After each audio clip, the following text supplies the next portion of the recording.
Hi guys, good morning. I am Gita.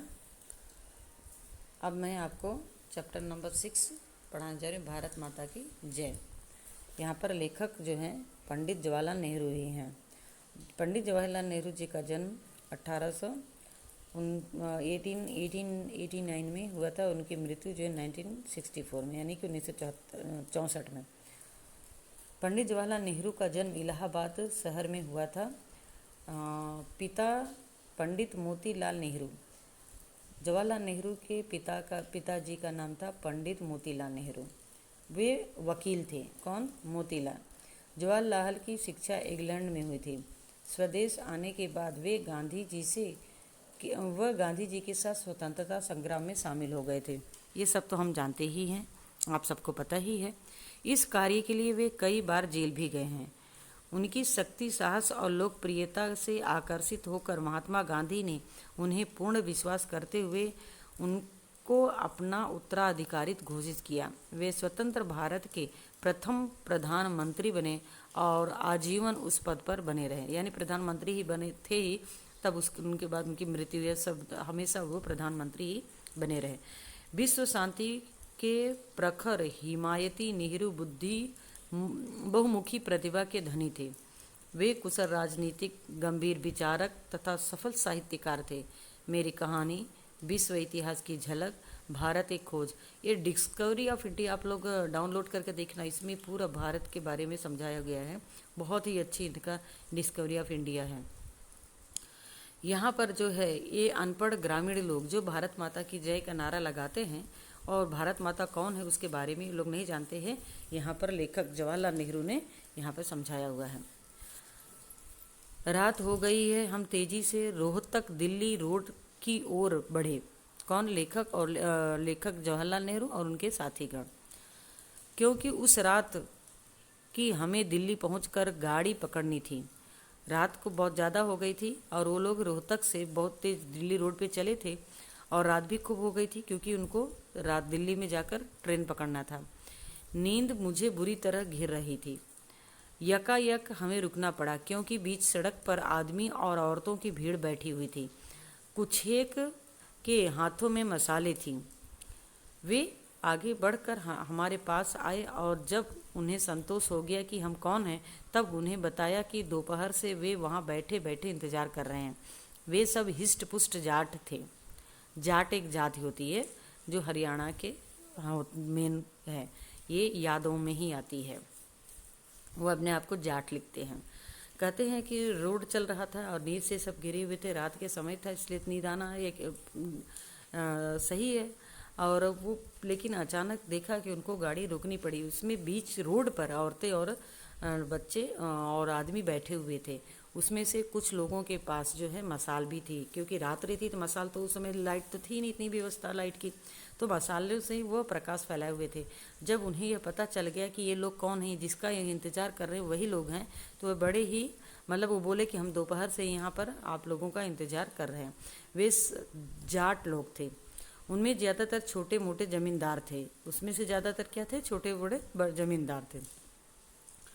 उनके बिना थोड़ी बहुत बातचीत किए आगे बढ़ना मुमकिन न था। हम बाहर आए और रात के धुंधलेपन में हजारों या इससे भी ज़्यादा जाट मर्दों और औरतों के बीच में बैठ गए। बोले कि लोग इतने बैठे थे, हमारा इंतज़ार कर रहे थे। यदि हम बात नहीं करते तो ये अच्छा नहीं होता।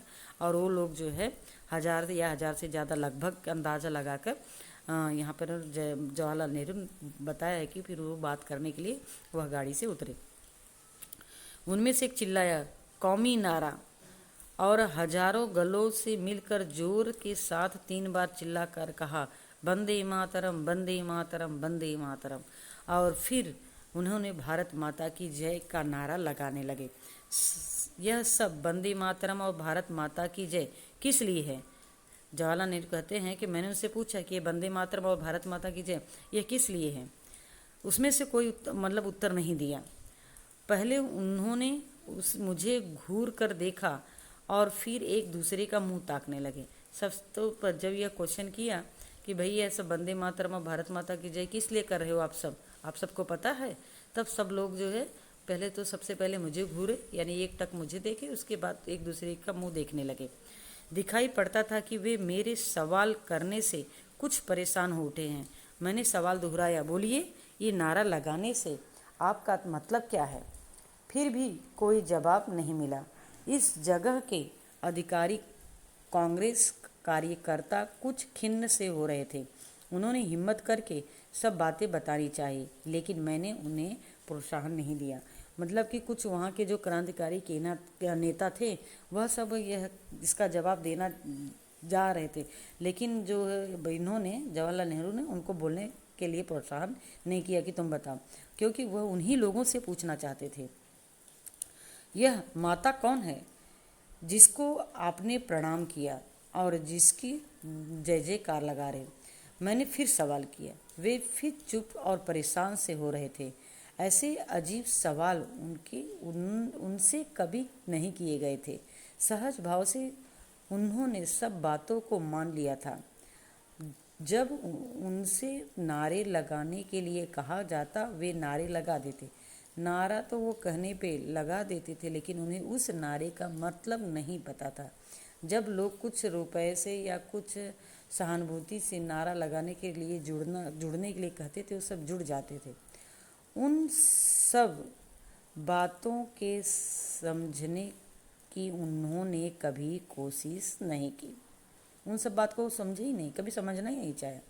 जैसे बोलते हैं ना, एक भेड़ जहाँ चली वहीं सारी चली, वैसे कांग्रेसी कार्यकर्ताओं ने नारे लगाने के लिए कहा, तब वे उज्र कैसे कर सकते? वे तो खूब जोर से पूरी ताकत लगाकर चिल्ला देते थे, बस नारा अच्छा होना चाहिए। इससे उन्हें खुशी होती थी और शायद इससे उन्हें प्रतिद्वंदियों को कुछ डर भी होता था।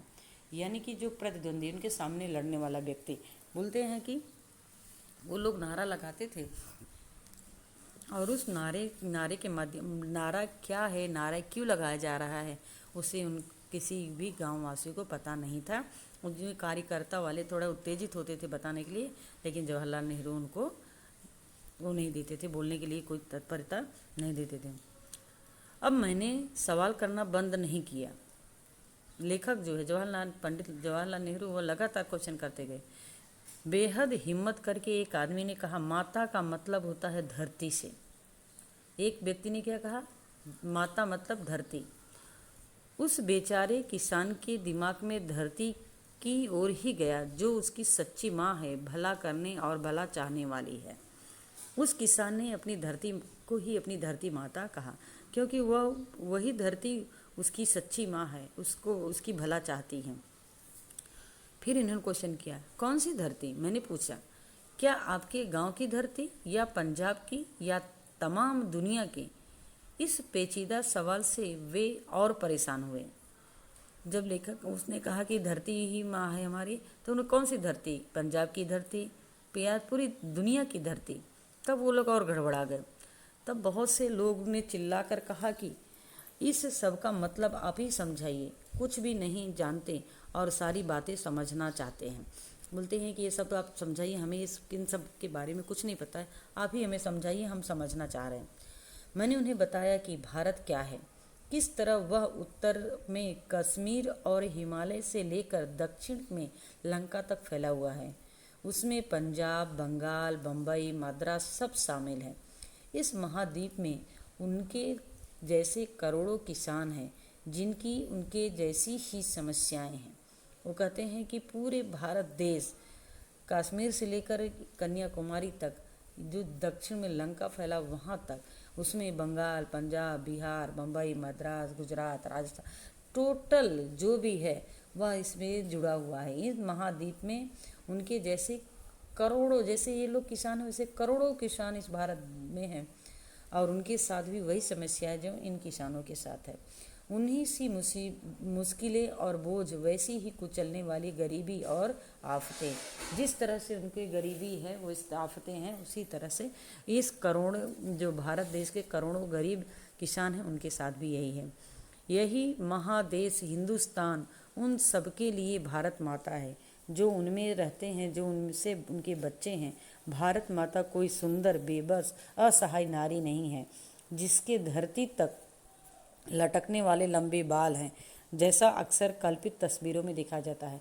यहाँ पे जवाहरलाल कहते हैं कि जैसे आप तस्वीर देखते हैं, भारत माता झंडा लिए हैं और झंडे वाली साड़ी पहनी हुई, लंबे लंबे बाल हैं और एकदम शोभनीय एक स्त्री हैं। बोलते हैं वो ऐसा नहीं है, वो कल्पना का एक चित्र है। भारत माता की जय, यह जय बोलकर हमने किसी की जय बोली है। तो बोलते हैं भारत माता की जय बोलकर हमने किसकी जय बोली है? वह कल्पना करने वाली स्त्री की? वह नहीं है, वो काल्पनिक है। तब क्या यह जय हिंदुस्तान की पहाड़ों, नदियों, रेगिस्तान, पेड़ों, पत्थरों की बोली जाती है? बोले वो उस स्त्री की नहीं, बल्कि यह किसकी बोली जाती है? हिंदुस्तान में जितने पहाड़, नदी, रेगिस्तान, पेड़ हैं, पत्थर हैं, उनकी बोली जाती है। नहीं, उन्होंने जवाब दिया, लेकिन कोई ठीक से वो उत्तर मुझे नहीं दे रहे थे। लेखक कहते हैं कोई उन लोगों में से मुझे उत्तर कोई सही ढंग से नहीं दे रहा था। निश्चित ही हम जय उन लोगों की बोलते हैं जो भारत में रहते हैं। लेखक उनको समझाते हैं कि जय किसकी बोली जाती है? जो भारत देश में रहते हैं। उन करोड़ों आदमियों की जो उनके गांव और नगरों में बसते हैं, जो नगर और गांव में बसे लोग हैं, उनकी जय कही जाती है। मैंने उन्हें बताया। इस जवाब से उन्हें हार्दिक प्रसन्नता हुई। उनको पता चला कि हम अपने आप की जय बोल रहे हैं, हम अपने कर्तव्यों की जय बोल रहे हैं। तो बड़े खुश हुए, बड़े प्रसन्नचित्त हुए। उन्होंने अनुभव किया कि जवाब ठीक है और ये सही भी है। ये आदमी कौन है? निश्चित ही आप और आपके भाई। बोले एक मतलब लेखक से पूछे कि ये भाई कौन है? तो बोले जैसे आप और मैं, वैसे ही भी ये है। इसलिए जब आप भारत माता की जय बोलते हैं तो खुद अपनी और हिंदुस्तान करके अपने भाई बहनों की जय बोलते हैं। याद रखिए, भारत माता आपकी ही है और यह आप अपनी ही जय बोल रहे हैं। ध्यान से उन्होंने उनको सुना।